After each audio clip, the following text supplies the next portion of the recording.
ಶ್ರೀನಿವಾಸಪುರ ತಾಲೂಕು ಕಚೇರಿ ಆವರಣದಲ್ಲಿ ಆಯೋಜಿಸಿದ್ದ ನಾಡಪ್ರಭು ಕೆಂಪೇಗೌಡ ಜಯಂತಿ ಕಾರ್ಯಕ್ರಮಕ್ಕೆ ಶಾಸಕ ಜಿಕೆ ವೆಂಕಟೇಶ್ವರರೆಡ್ಡಿ ಚಾಲನೆ ನೀಡಿದರು. ಬಳಿಕ ಪಟ್ಟಣದ ಪ್ರಮುಖ ರಸ್ತೆಗಳಲ್ಲಿ ಕೆಂಪೇಗೌಡರ ಭಾವಚಿತ್ರ ಹೊತ್ತ ಪಲ್ಲಕ್ಕಿಯೊಂದಿಗೆ ಭವ್ಯ ಮೆರವಣಿಗೆ ನಡೆಯಿತು. ಜನಪದ ಕಲಾ ತಂಡಗಳು, ಸಾಂಸ್ಕೃತಿಕ ತಂಡಗಳು ಹಾಗೂ ಸಾರ್ವಜನಿಕರ ಭಾಗವಹಿಸುವಿಕೆಯಿಂದ ಮೆರವಣಿಗೆಗೆ ವಿಶೇಷ ಮೆರುಗು ಮೂಡಿತು. ನಂತರ ಸಭೆಯಲ್ಲಿ ಮಾತನಾಡಿದ ಅವರು, ನಾಡಪ್ರಭು ಕೆಂಪೇಗೌಡರ ಜೀವನ, ಆಡಳಿತ ವೈಖರಿ ಹಾಗೂ ಸಮಾಜಕ್ಕೆ ನೀಡಿದ ಕೊಡುಗೆಗಳನ್ನು ಸ್ಮರಿಸಿ ಅವರ ಆದರ್ಶಗಳನ್ನು ಪ್ರತಿಯೊಬ್ಬರೂ ಜೀವನದಲ್ಲಿ ಅಳವಡಿಸಿಕೊಳ್ಳಬೇಕು ಎಂದು ಕರೆ ನೀಡಿದರು. ಇನ್ನು ಈ ಕಾರ್ಯಕ್ರಮಕ್ಕೆ ಹಲವು ಇಲಾಖೆಗಳ ಅಧಿಕಾರಿಗಳು ಗೈರಾಗಿರುವುದನ್ನು ಗಮನಿಸಿದ ಶಾಸಕರು ಅಸಮಾಧಾನ ವ್ಯಕ್ತಪಡಿಸಿದರು. ಸರ್ಕಾರದ ಕಾರ್ಯಕ್ರಮಗಳಿಗೆ ಪದೇ ಪದೇ ಅಧಿಕಾರಿಗಳು ಗೈರಾಗುತ್ತಿರುವ ಕುರಿತು ಹಲವು ಬಾರಿ ಸೂಚನೆ ನೀಡಿದ್ದು ಯಾವುದೇ ಬದಲಾವಣೆ ಕಂಡು ಬಂದಿಲ್ಲ ಎಂದು ತಹಸೀಲ್ದಾರರನ್ನ ತರಾಟೆಗೆ ತೆಗೆದುಕೊಂಡರು.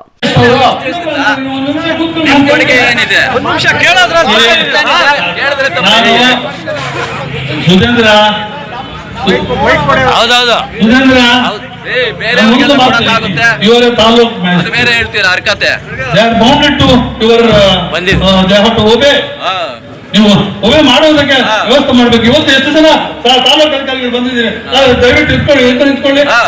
ಮಾನವರದಿಲ್ವಾ? ಯಾಕೆ ನೀವು ತಾಲೂಕು ಬಂದಿದ್ದೀರಿ? ಆಚೆ ಹೋಗಿ ಅನೇಕ ಜನ ಬಂದಿಲ್ಲ. ಇವತ್ತು ತಾಲೂಕು ಅಧಿಕಾರಿಗಳು ಕೇಳ್ಕೊಂಡಿರ್ಬೇಕು. ಐ ಆಮ್ ಸೋ ಸಾರಿ.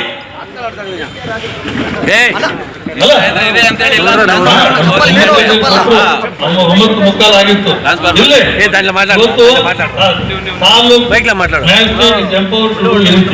ನೀವು ಯಾರನ್ನಾದ್ರೂ ಬೇಕಾದ್ರೂ ಸಮಾನ ಮಾಡಬಹುದು. ಇವನ್ ಯಾರ ಅಧಿಕಾರಿಗಳು ಬೇಕಾದ್ರೂ ನಿಮ್ ತಾಲೂಕು ಲೆವೆಲ್ ಸಮಾನ ಮಾಡಬಹುದು.